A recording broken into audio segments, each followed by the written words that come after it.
হয়, এই মুহূৰ্তত মই উপস্থিত আছোঁ কলিয়াবৰৰ নতুন ডাংগাৰ চৰাণ আহেম নামৰ কাৰ্বি থলুৱা খাদ্যৰ কেন্দ্ৰটোত, যিটো কেন্দ্ৰই ইতিমধ্যে অসম চৰকাৰৰ অসম গৌৰৱ বঁটা লাভ কৰিবলৈ সক্ষম হৈছে।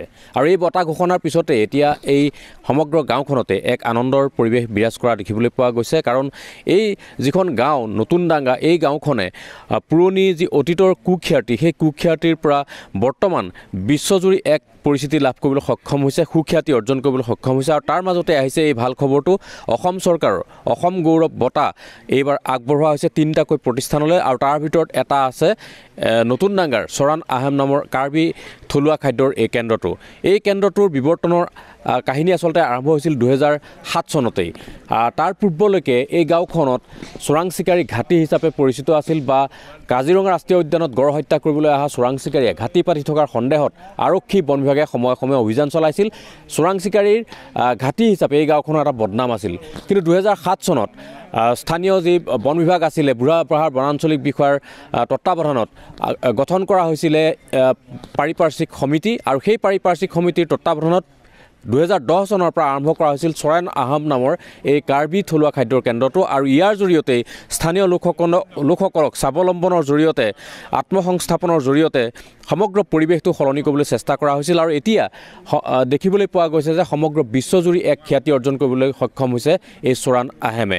কাৰণ ইতিমধ্যে দেশী বিদেশী বহু পৰ্যটকৰ আগমন এই চৰাণ আহেমলৈ হয়। আৰু কাৰ্বিসকলৰ যিসমূহ পৰম্পৰাগত থলুৱা খাদ্য আছে, সেই খাদ্যসমূহৰ জুতি লয়। আৰু ইয়াত সম্পূৰ্ণ ঘৰুৱাভাৱে কাৰ্বিৰ যিসমূহ থলুৱা খাদ্য আছে, সেই থলুৱাসমূহ পৰিৱেশন কৰা হয়। এই মুহূৰ্তত কেমেৰা পাৰ্চন প্ৰণৱে দেখুৱাইছে যে ইয়াৰ পৰিৱেশ এয়া হৈছে কাৰ্বি পাকঘৰ। চৰাণ আহাম মানে হৈছে কাৰ্বি পাকঘৰ। আৰু সেই কাৰ্বি পাকঘৰৰ জৰিয়তে তেওঁলোকে গাঁওখনৰ যি পৰিস্থিতি, সেই পৰিস্থিতি বিশ্বব্যাপী প্ৰসাৰিত কৰিবলৈ সক্ষম হৈছে। আৰু এই যি বঁটা ঘোষণা কৰা হৈছে, সেই বঁটা ঘোষণাৰ মুহূৰ্তত দেখিবলৈ পোৱা গৈছে যে ইয়াত আনন্দৰ পৰিৱেশ বিৰাজ কৰিছে। মই পাৰিপাৰ্শ্বিক উন্নয়ন সমিতিৰ যিগৰাকী সভাপতি, তেখেতৰ কাষলৈ আহিব বিচাৰিছোঁ। আৰু আপোনালোকৰ এই কেন্দ্ৰটোৰ বাতৰি আমাৰ চেনেলত ইতিপূৰ্বে আমি প্ৰচাৰিত কৰিছিলোঁ। আৰু দেখিবলৈ পোৱা গ'ল যে এইবাৰ অসম চৰকাৰে অসম গৌৰৱ বঁটাৰ বাবে আপোনালোকক নিৰ্বাচন কৰিলে। এই মুহূৰ্তত কেনেকুৱা অনুভৱ?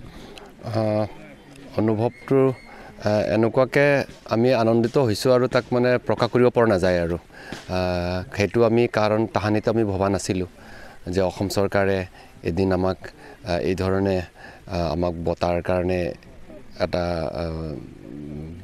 মানে হেৰি কৰিব, চিলেকশ্যন কৰিব। তো তাৰ কাৰণে আমাৰ মানে ভাষা নাই আৰু প্ৰকাশ কৰিবলৈ, ইমানেই ভাল লাগিছে। তাৰ বাবে খালি এটাই কথা আমি ক'ব বিচাৰিছোঁ যে যিসকলে আমাক এইখন আগবঢ়াই নিয়াৰ ক্ষেত্ৰত জড়িত আছে, সেই সকলো ব্যক্তিকে আমি আন্তৰিকতাৰে ধন্যবাদ জনাব বিচাৰোঁ। আৰু আমাৰ অসম চৰকাৰক ধন্যবাদ জনাব বিচাৰোঁ এই ধৰণৰ পদক্ষেপ লোৱাৰ বাবে। আমি যিহেতু এখন পিছপৰা গাঁও, আমাৰ যিহেতু এতিয়া আমাৰ মনৰ যিটো এটা প্ৰেৰণা আছে, আৰু আমি আগলৈ আমাৰ আৰু আগবাঢ়ি যোৱাৰ আমাৰ আৰু এটা প্ৰেৰণা আগবঢ়াই নিয়াত সহায় কৰিছে। তাৰ বাবে আমাৰ অসমৰ মুখ্যমন্ত্ৰী ডাঙৰীয়া ডক্টৰ হিমন্ত বিশ্ব শৰ্মা ডাঙৰীয়াক ধন্যবাদ জ্ঞাপন কৰিছোঁ। আৰু আমাৰ বিধায়ক মন্ত্ৰী কেশৱ মহন্ত ডাঙৰীয়াক ধন্যবাদ জ্ঞাপন কৰিছোঁ। আৰু আমাৰ ফৰেষ্ট ডিপাৰ্টমেণ্টকো ধন্যবাদ জ্ঞাপন কৰিছোঁ। হয়, নিশ্চয়কৈ বিভিন্নজনে আপোনালোকক সহায় সহযোগিতা আগবঢ়াই আছে। কিন্তু দেখিবলৈ পোৱা গৈছিল যে 2007 চনৰ আগলৈকে চোৰাং চিকাৰী ঘাটি হিচাপে এটা বদনাম আছিল আপোনালোকৰ গাঁওখনৰ। বিভিন্ন সময়ত আৰক্ষী বা বন বিভাগৰ ফালৰ পৰা অভিযান চলাইছিলে চোৰাং চিকাৰী বিচাৰি, সঁচাই হওক মিছাই হওক এটা বদনাম আছিলে।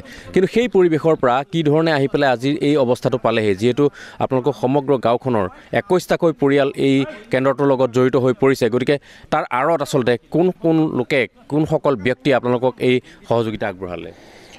হয়, এই ক্ষেত্ৰত আমাৰ যিহেতু 2007 চনত আমাৰ যিখন এই গাঁওখনৰ যিটো পৰিৱেশ আছিলে, এটা কলা অধ্যায়ৰ যিটো পৰিৱেশ আছিলে, সেইটোৰ পৰা আমি মুক্ত পোৱাত আমাক সহযোগ কৰিছিলে আমাৰ ৰেঞ্জ অফিচাৰ ইক্ৰামুল মজিদ ডাঙৰীয়া।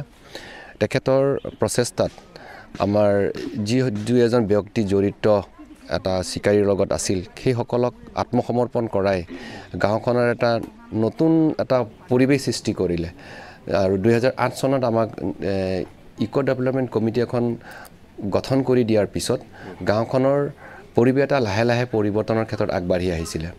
আৰু এইখনৰ ইক' ডেভেলপমেণ্ট কমিটিৰ সহযোগতে এই আমাৰ ইংনাম আত্মসহায়ক গোটটো সৃষ্টি হৈছিল আৰু সেই ইংনাম আত্মসহায়ক গোটৰ দ্বাৰাই আজি আমি অসম চৰকাৰৰ আৰু আমাৰ গোটেই ভাৰতবাসী আৰু দেশী বিদেশী পৰ্যটকৰ ওচৰত আমি নিজৰ পৰিচয় ডাঙৰ আৰু ৰাজ্য চৰকাৰে অসম গৌৰৱ সন্মান আগবঢ়োৱা এখন ৰেষ্টুৰেণ্ট চুৰেন এহেমৰ পৰা আমাক কিছু পৰিৱেশ দেখুৱালে আমাৰ সাংবাদিক মনোজ শইকীয়াই তেওঁক এই মুহূৰ্তত তপন শইকীয়া ক্ষমা কৰিব তপন শইকীয়াই তেওঁক এই মুহূৰ্তত আমি ধন্যবাদ জ্ঞাপন কৰিছোঁ